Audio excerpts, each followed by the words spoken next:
जय हिंद। आइए अब हम लोग कुछ सिग्निफिकेंस जानेंगे। ठीक है, मॉरल ड्यूटीज जो एक प्रकार से जो भी सिटीजन का है अपने राष्ट्र के प्रति, उनका मॉरल ड्यूटीज क्या है, मॉरल कर्तव्य क्या है, वही एक प्रकार से फंडामेंटल ड्यूटीज भी है। ठीक है, तो इसकी क्या सिग्निफिकेंस है, क्या इम्पोर्टेंस है, आखिर हमने या फिर हमारे संविधान निर्माता ने जब संविधान का निर्माण हो रहा था उस वक्त ऐसे कोई भी मौलिक कर्तव्यों का जिक्र संविधान में नहीं किए, लेकिन आज़ादी के लंबे दशक बाद ऐसा क्या लगा इंदिरा गांधी गवर्नमेंट को, जो उन्हें लगा कि चलो भाई अब हम कुछ मौलिक कर्तव्य संविधान में समाहित करते हैं या फिर जोड़ने का प्रयास करते हैं। जैसे जैसे कह सकते हैं ना कि आज़ादी के जितने भी लोग थे या फिर आज़ादी के जितने भी फ्रीडम फाइटर थे या फिर वैसे जनरेशन जो आज़ादी से परिचित थे, आज़ादी के संघर्षों से परिचित थे, उनको मालूम था कि इस लोकतंत्र, इस संविधान का कितना महत्व है और कितने लंबे संघर्ष के बाद हमने यह आज़ादी की कीमत पाई है। लेकिन जैसे जैसे नई पीढ़ी आ रही थी, उन्हें रूल्स एंड रेगुलेशन को फॉलो करना ना करना एक जैसा प्रतीत हो रहा था। उन्हें लग रहा था कि हम इस संविधान के प्रति ओब्लिग्ड नहीं है, बाध्य नहीं है कोई भी नियम कानून को पालन करने के लिए। उन्हें ऐसा लगता था कि राष्ट्र सिर्फ या फिर कोई स्टेट या संविधान सिर्फ हमारे लिए बना है, मतलब हमारे अधिकारों की रक्षा के लिए। उन्हें कोई कर्तव्य का बोध नहीं था, उन्हें कोई ड्यूटीज भी हमें राष्ट्र के प्रति देना है या फिर राष्ट्र के लिए हमें हमारे कुछ कर्तव्य भी हैं, इसका कोई उन्हें एक प्रकार से बोध नहीं था। जो मन में आ रहा है वो कर रहे हैं। रूल्स एंड रेगुलेशन अगर कुछ फ्रेम किया गया है तो चाहे तो उसे माने या ना माने, उस पर कोई ना लीगली बाइंडिंग थी और ना ही कोई मोरल बाइंडिंग था, मोरल ऑब्लिगेशंस थे। लेकिन जब से ये फंडामेंटल ड्यूटीज को इंश्राइंड किया गया है तो एक कम से कम कह सकते हैं कि मोरल ऑब्लिगेशन तो सिटीजन के ऊपर आया ही कि अगर आप जो है अपने अधिकारों की बात करते हैं, आप अपने फंडामेंटल राइट्स की बात करते हैं, तो उसके साथ साथ कुछ फंडामेंटल ड्यूटीज भी हैं। अधिकारों के साथ साथ कुछ कर्तव्य भी दिए गए हैं जिसे आपको पालन करना है। ठीक है, तो वही इसके सिग्निफिकेंस, फंडामेंटल ड्यूटीज और मौलिक कर्तव्यों का क्या महत्व है।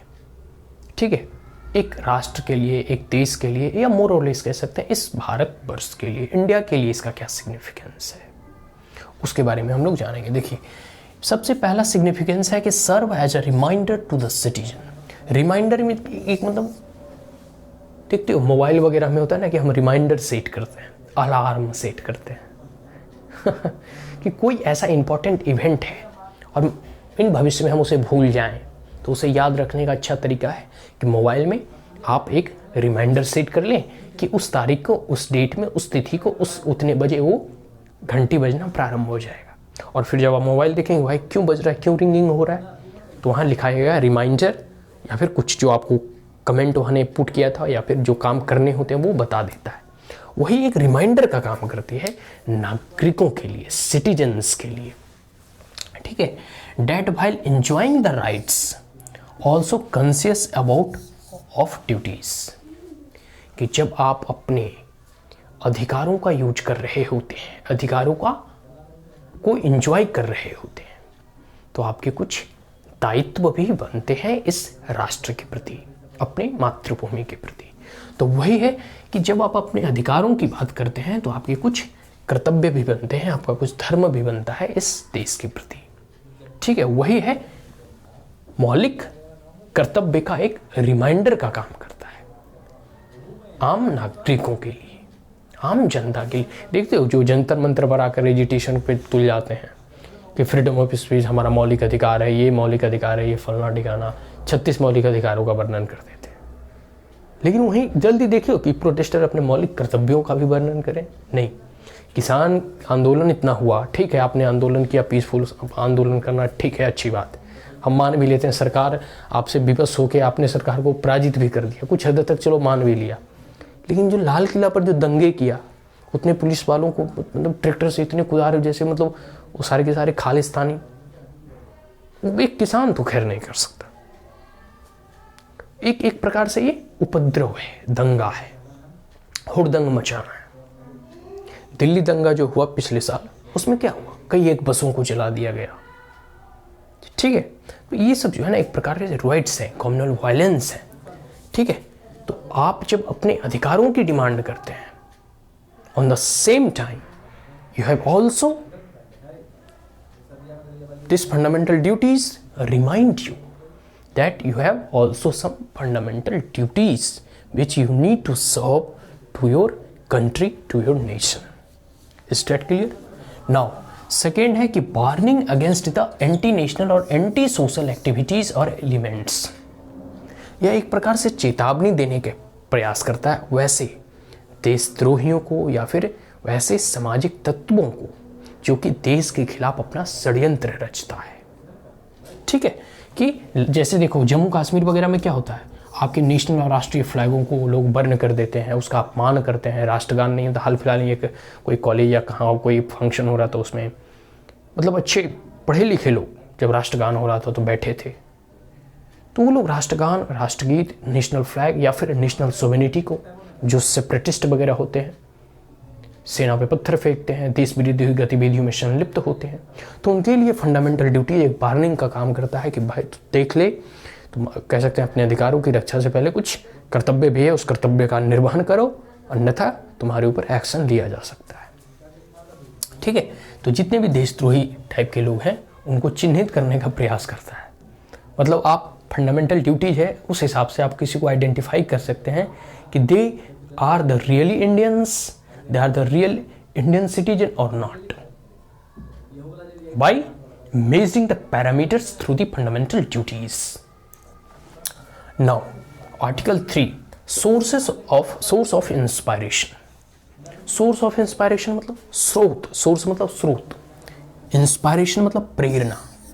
यह एक प्रेरणा का स्रोत है, ठीक है। जैसे गंगा का स्रोत गंगोत्री, यमुना का स्रोत यमुनोत्री, वही यह प्रेरणा का स्रोत है, ठीक है।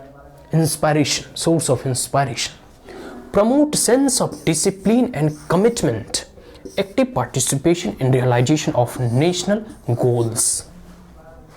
Promote sense of discipline, discipline in the sense अनुशासन। फंडामेंटल ड्यूटीज में क्या कहा गया कि आप अपनी सरकारी संपत्तियों की सुरक्षा करें, वातावरण की और पेड़ पौधे, वाइल्ड लाइफ की सुरक्षा करें। आप अपने national flag, national anthem, national song या फिर नेशनल एनिमल की जो है उनके सम्मान में आप जो है उनका सम्मान करें, ऑनर करें। नेशनल फ्लैग उसका सम्मान करें। इसके ठीक जो है, जो भारत की जो कल्चर है, संस्कृति है, उसे प्रिजर्व करें। तो एक प्रकार से कह सकते हैं कि ये सेंस ऑफ डिसिप्लिन, अनुशासन और कमिटमेंट, एक प्रकार का समर्पण का बोध जागृत कराती है नागरिकों के भीतर। और समर्पण किसके प्रति? अपने राष्ट्र के प्रति, अपनी मातृभूमि के प्रति। अनुशासन किस लिए? ताकि कोई सरकारी संपत्तियों को नुकसान ना पहुंचे, हमारा राष्ट्र प्रगति करे, उसका कोई नुकसान ना कर पाए। यह एक प्रकार का डिसिप्लिन और कमिटमेंट, और साथ साथ active participation of realisation of national goal. और सिटीजन को यह ना लगे कि सिर्फ और सिर्फ हम जो है एक प्रकार से लिसनर हैं, एक प्रकार जो सरकार नियम बना देती है वह हम मानने के लिए बाध्य नहीं। आपको कुछ कर्तव्य इसलिए दिए जाते हैं ताकि आप उन कर्तव्यों को पालन करें और जो राष्ट्र का लक्ष्य है उसमें अपना एक्टिव पार्टिसिपेशन, बढ़ चढ़ कर पार्टिसिपेट करें as a participant of the nation. You are not only a citizen, जो कि सरकार जो बनाती है वो आपको ऊपर थोप देती है और आप उसके पालन करने की बातें नहीं। आपको ये कर्तव्य इसलिए दिए गए हैं कि आप उसमें बढ़ चढ़ कर हिस्सा लें, अपने कर्तव्यों का पालन करें, ताकि आप as a active aware citizen, एक जागरूक नागरिक का जो कर्तव्य होना चाहिए उससे कैसे पता चलेगा? जब आप अपने कर्तव्यों का निर्वहन करें। तो एक प्रकार से commitment, discipline and active participation, ठीक है। और राष्ट्रीय लक्ष्य, उद्देश्य, इस कह सकते हैं कि dream of India, aspirations of the Indians को फुलफिल किया जा सकता है। आगे है help the court. Help the court मतलब मैंने पहले ही बताया कि कोर्ट के लेंस से हर एक नियम कानून गुजरता है, सर्वोच्च न्यायालय को या हाई कोर्ट को। हाई कोर्ट को अगर छोड़ भी दे तो मान लो सर्वोच्च न्यायालय या न्यायिक व्यवस्था, जुडिशरी को ग्रांटर कहें या फिर गार्जियन ऑफ द कॉन्स्टिट्यूशन कहा गया है। तो जो भी सरकार के द्वारा पॉलिसी, स्कीम, नियम, कानून फ्रेम किए जाते हैं, वो देखते हो तो लोग तुरंत सुप्रीम कोर्ट पहुंच जाते हैं कि भाई ये नियम बना है, यह जो नियम है इस मौलिक अधिकारों का हनन हो रहा है, यह नियम इस मौलिक अधिकारों का हनन हो रहा है। फिर सुप्रीम कोर्ट उसको इंटरप्रीट करती है, सुप्रीम कोर्ट उसकी अपनी तरफ से उसकी व्याख्या करती है, जानने का प्रयास करती है क्या सही में यह किन्हीं मौलिक अधिकारों का उल्लंघन तो नहीं कर रहा। वो जांचती है कि जो बेसिक स्ट्रक्चर की जो डॉक्ट्राइन है उसे फॉलो करता है या नहीं। वो अपने तरफ से उसे इंटरप्रेट करने का प्रयास करती है, उसकी व्याख्या करने का प्रयास करती है, उसे देखती है कि ये कॉन्स्टिट्यूशनली वैलिड है और इनवैलिड। अगर वो फंडामेंटल राइट का वायलेशन करती है या कुछ ऐसे ही जो बेसिक स्ट्रक्चर की डॉक्ट्राइन है उसका अगर वायलेशन करती है, तो in that case the law will be null and void. ठीक है, वह सुप्रीम कोर्ट के द्वारा स्ट्रक डाउन कर दिया जाएगा। क्लियर हो गया? तो यही है help the court determining and examine. वो डिटरमाइन करने के लिए और एग्जामिन करने के लिए कि कोई नियम कानून जो बना है वह तर्कसंगत है या नहीं, they are just and reasonable or not.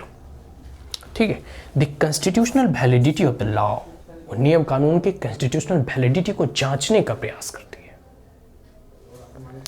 ठीक है, सुप्रीम कोर्ट का एक 1992 में जजमेंट आता है या फिर उनकी इंटरप्रिटेशन आती है कि determining the constitutionality of any law, किसी भी कानून के संवैधानिकता को जांचने के लिए यह मौलिक कर्तव्य कितना महत्वपूर्ण है। देखिए, किसी भी कह सकते हैं कि लॉ को, कानून को, रूल्स एंड रेगुलेशन को, स्कीम को, प्रोग्राम को जो सरकार के द्वारा लॉन्च किया गया है, उसकी संवैधानिकता को जांचने परखने के लिए if the court find the law in question seek giving effect to a fundamental duties, अगर कोई ऐसा कानून है, कोर्ट को ऐसा लगता है, कोर्ट ऐसा देखती है कि अगर कोई नियम, कानून, लॉ जो है अगर फंडामेंटल ड्यूटीज को इफेक्ट देने के लिए, मतलब मौलिक कर्तव्यों को वजन देने के लिए या मौलिक कर्तव्यों को इम्प्लीमेंट कराने के लिए कोई नियम बनाए जा रहे हैं, उस परिस्थिति में इट में बी कंसीडरेबल रीजनेबल,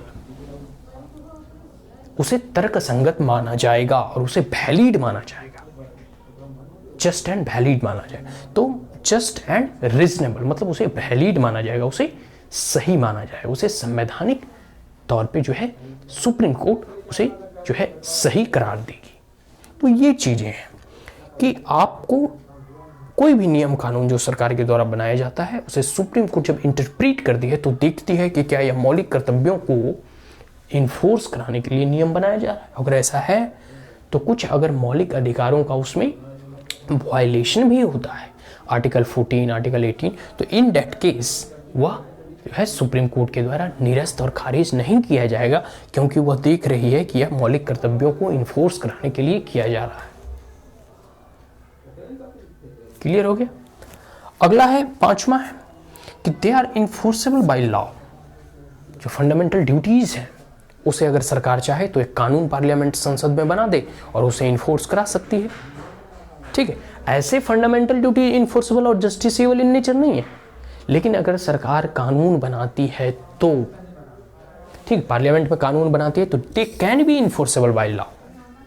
ठीक है, and parliament can impose appropriate penalty, और आपके ऊपर पार्लियामेंट जो है पेनल्टी भी, जैसे अब कोई नेशनल फ्लैग का अपमान करके देखे, कोई जला के देखे, कोई राष्ट्र विरोधी नारे लगा कर देखो, उस परिस्थिति में सरकार जो उसे दंड का जो प्रावधान बनाई है रूल ऑफ लॉ के तहत उसे पनिश किया जाएगा, उस पर पेनल्टी लगाया जाएगा। यही चीजें कि अगर पार्लियामेंट चाहे तो, संसद चाहे तो वह इम्पोज कर सकती है appropriate penalty by rule of law और द प्रोसीजर्स ऑफ लॉ, और कह सकते हैं कि नियम कानून बनाने के बाद। तो यही है कि सिग्निफिकेंस ऑफ फंडामेंटल ड्यूटीज, मौलिक कर्तव्यों का क्या महत्व है, क्या सिग्निफिकेंस है, इसके बारे में जाना हम लोगों ने। प्रमुख 5 पॉइंट है कि serve as a reminder to the citizen that if you are enjoying the rights, you have also some duty to perform. Second में है warning against the anti national and anti social element. Third में है source of inspiration. Fourth में help the court determining and examining the constitutional validity. And fifth में है they are enforceable by law if the parliament are making any law to enforce the directive enforce the fundamental duties. Clear हो गया. और बहुत सारे जैसे इंदिरा गांधी वगैरह उस वक्त के कार्यकाल में जब बहुत सारे एजिटेशन हो रहे थे, कोई रूल ऑफ लॉ को जो फॉलो नहीं कर रहा था, तो स्वर्ण सिंह कमेटी का गठन इसलिए किया गया था कि आखिर किस तरीके से हम एक सिटीजन में, एक नागरिक में कर्तव्य का बोध को जागृत कराएं कि आपको अधिकार के साथ साथ कुछ कर्तव्य भी हैं जो कि राष्ट्र के प्रति करने होते हैं. तो स्वर्ण सिंह कमेटी का रिकमेंडेशन आया, उस आधारित पर जो है फिर मौलिक कर्तव्यों का जो है हम संविधान में इसे जोड़ पाए.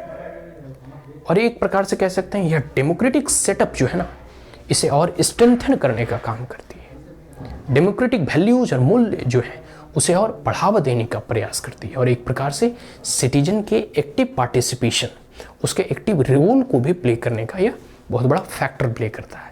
तो सिटीजन अपने आप को इस लोकतांत्रिक व्यवस्था में अपने आप को एक भागीदार माने, और वह तभी हो पाएगा जब उनका एक्टिव पार्टिसिपेशन और कह सकते हैं एज ए कर्तव्य के रूप में, ड्यूटी के रूप में वह राष्ट्र के प्रति अपने कर्तव्यों का निर्वहन करे. ठीक है, क्लियर हो गया. तो significance of the fundamental duties. So that's all. Thank you. And if you are the first time on my channel, then like it, share it, as well as subscribe it. Also press the bell icon. If there were any queries, comments, suggestion, advice, you may comment in the comment box. Thank you once again. Have a great day.